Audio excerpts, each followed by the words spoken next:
කොහේ හරි තියාගන්න. මොකද කරන්නේ? ටෙක්ස්ට් එක සිලෙක්ට් කරගන්නවා. සිලෙක්ට් කරගෙන ටෙක්ස්ට් ගිහිල්ලා fit text to path කියලා අපිට ඕන තැනට ගෙනියනවා මේ. එනික ඕන දැන් මේකනේ නැක්කත්. එහෙම කරන්නත් පුළුවන්.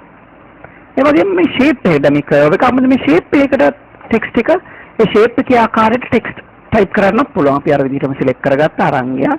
තිබ්බ එන්නම්. text space on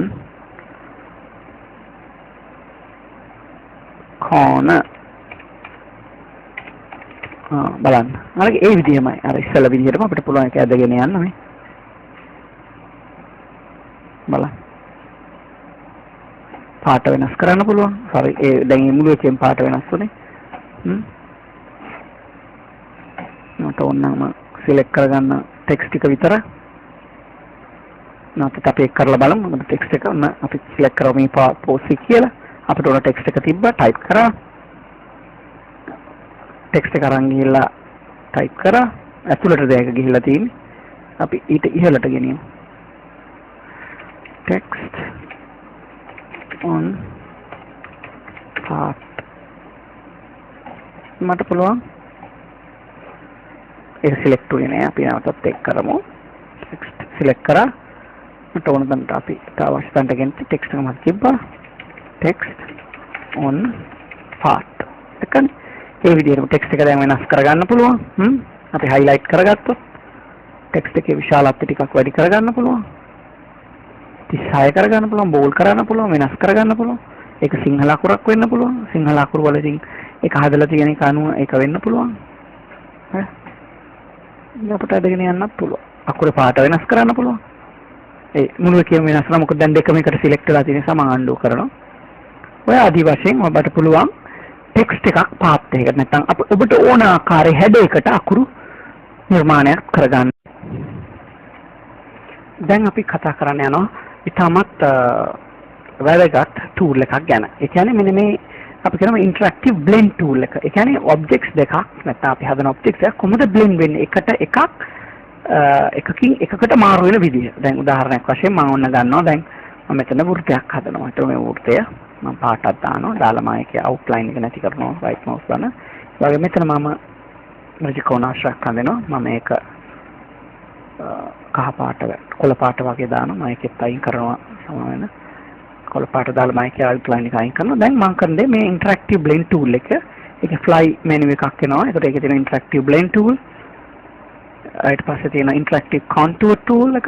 ඊට පස්සේ තියෙනවා interactive distortion, interactive drop shadow, interactive envelope, interactive extrude and interactive transparency tool. මම මේකේ මේ පළවෙනි එක ගන්න interactive blend tool එක කරගෙන මම පළවෙනි එකේ ඉඳලා ක්ලික් කරලා ඇදගෙන යනවා ඊළඟ අවශ්‍ය රූපෙට. ඔන්න බලන්න දැන් මොනවද? ඒතර මේ වෘත්තයකින්ද චතුරස්‍රයකට මාරනවා. ස්ටෙප්ස් කීයකින්ද? 20කින්. මට ඔන්න එක ස්ටෙප්ස් ගන්න අඩු කරන්න පුළුවන්. 10 කියලා දාන්නම්කෝ. ටයිප් කරන්න. ඔන්න 10කින්. ඒ වගේ මට මේකේ මේ ඒ තියෙන ප්‍රමාණය අනුව පාට අනුව එකත් වෙනස් කරන්න පුළුවන් අර තැන්. ඒ කියන්නේ ඒක මික්ස් වීම වෙනස් කරන්න පුළුවන් මොන පැත්තට. ඒ වගේම මට පුළුවන් මේක ඩබල් ක්ලික් කරලා මෙතන තවත් එකක් හදාගන්න. මම ඩබල් ක්ලික් කරා නම් ඒක උඩට තියලා ඩබල් ක්ලික් කරා නම් හරි එතනින් ක්ලික් කළා. අපිට ඕන තැනට මාරු කරන්නත් පුළුවන්. ඒ පෝෂන් එක විතරක් වෙනස් කරන්න පුළුවන්. ඒ ටික විතරක් වෙනස් කරන්න පුළුවන්. ඔන්න ඒ blend tool එකේ හරිම අපූර්වයි. ඉතින් එකක් ඉඳලා තව එකකට වෙනස් වෙන හැටි. දැන් මම තවත් එකක් blend tool එකකින් ඒ interactive blend tool එකකින් තවත් එකක් පෙන්නන්න. මම නිර්මාණය කරනවා බටන් එකක්. ඔන්න බලන්න. කළා මම මේකට කළු නෑ මම ඉස්සලා මේක ඒකේ කොපියක් ගන්නවා. plus sign එක කොපියක් ගන්න පුළුවන්. අරගෙන මම ඒක සමාකාරව ඒක ඇතුලේ තවත් එකක් නිර්මාණය කරනවා. මේක මම ඒක පුරවනවා අලු පාටින් පුරවලා ඒකේ outline එක නැති කරනවා. ඒ වගේම මම මේක උඩත් කළු පාට තියෙනවා. දාලා ඔන්න දැන් බලන්න තියෙනවා. දැන් මම interactive blend tool එක අරගෙන මේක ඉඳලා මේකට මම ගෙනියනවා. මොකද උනේ? අර bevel shape එකක් නැත්නම් ඒක නිකන් බටන් එකක් වගේ ආකාරයට අපිට ලැබුණා. ඉතින් මේක ඉතාමත් අපූර්වයි. මේ වගේම දෙයක් mix කරන්න colors mix වෙන්නේ. ඒ වගේ මේකට ත්‍රිමාණ ගතියක් දෙන්නට. මෙතනදි බලාපොරොත්තු වෙනවා අපි තවත් වැදගත් මේ text වගේම symbols වගේම අපි කියනවා මේ character insert කරනවා කියලා. يعني සමහර කැරක්ටර්ස් තියෙනවා නැත්නම් සමහර අකුරු ආවම තියෙනවා. ඒවා මේ සාමාන්‍ය කීබෝඩ් එකේ නෑ. එහෙනම් ඒ කියන්නේ විශේෂයෙන්ම භාගය, ඒ වගේම සමහර විශේෂ සංකේත. එතකොට අපිට ඒකට කරන්න පුළුවන් දෙයක් තියෙනවා. අපි යනවා ටෙක්ස්ට්, අපි දානවා insert a character කියලා. කරාම අපිට මෙතන log වෙනවා ඒ character menu එක. මෙන්න මෙතන තියෙනවා මේ බලන්න. මෙතනට මම ලං කරගන්නවා ටිකක්. ලං කරගෙන මගේ එක වේතාව ටිකක් මෙහෙට ගන්නවා. මේ තියෙනවා මේ මෙන්න මේ අපි තෝරගත්ත අපිට ෆොන්ට් වර්ගයක් තෝර Arial කියලා. මේකේ මේ නැති අපේ කීබෝඩ් එකේ නැති විශේෂ වර්ගද විශේෂයක් හදිසියෙන් ගත්ත මේ copyright කියන සංකේතය. ඒ වගේම මේ register කියන සංකේතය. ඔන්න ඔය වගේම අපේ එකේ නෑ. තව උදාහරණයක් ගත්තොත් එහෙම මෙන්න මේ වගේ අකුරක්. ඊට පස්සේ ඒකට ඕන විදිහට කලර් එකක් එහෙම දාලා හදාගන්න අපිට පුළුවන්. ඔන්න ඔය වගේ ඒවා. මේකට අපි කියනවා මේ character එකක් insert කරනවා කියලා. දැන් සමහරට සිංහල අකුරක් ගත්තොත් එහෙම සමහර සිංහල අකුරු අපි ගත්තොත් ඔන්න ඔය සිංහල අකුරු වල තියෙන සමහර අකුරු දැන් මෙන්න මේක ලබා ගන්න පුළුවන් ලේසියෙන් ඔය ආදී වශයෙන් ඒ වගේම තව මොකක් හරි අපි හිතුව මෙන්න මේ අකුර. ඒකට key stroke කියලා. ඒ වගේ මේකට පෙන්නනවා මොකද්ද ANSI නැත්නම් Unicode number එකක් කියන එකක් පෙන්නනවා ඒ වගේ මේ character එක මොන වගේද character එක alt එකයි මොකයිද key stroke එක මේ. දැක්කද? alt key stroke එක මොකද්ද කියලා පෙන්නනවා. ඒ වගේ එතන මෙතනින් ඒක පෙන්නනවා. දැන් උදාහරණයක් වශයෙන් අපි මෙන්න මේ TL මංගල කියන character එක තෝරගෙන alt 0.710 ගැහුවොත් බලමු ඒක මොකද්ද වෙන්නේ කියලා. alt DL මංගල කියන එක තෝරගෙන DL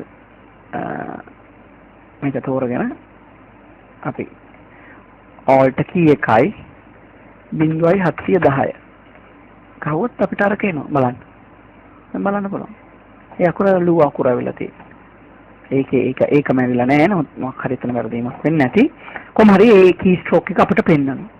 ඔන්න ඉතින් මේ insert නැත්නම් character insert කරනවා කියන්නේ ඒකයි. ඒ නැති දෙයක්. නැත්නම් ඒ අවස්ථාවේදී අපිට ඒ කියන්නේ keyboard එකේ නැති character අපගේ පසුගිය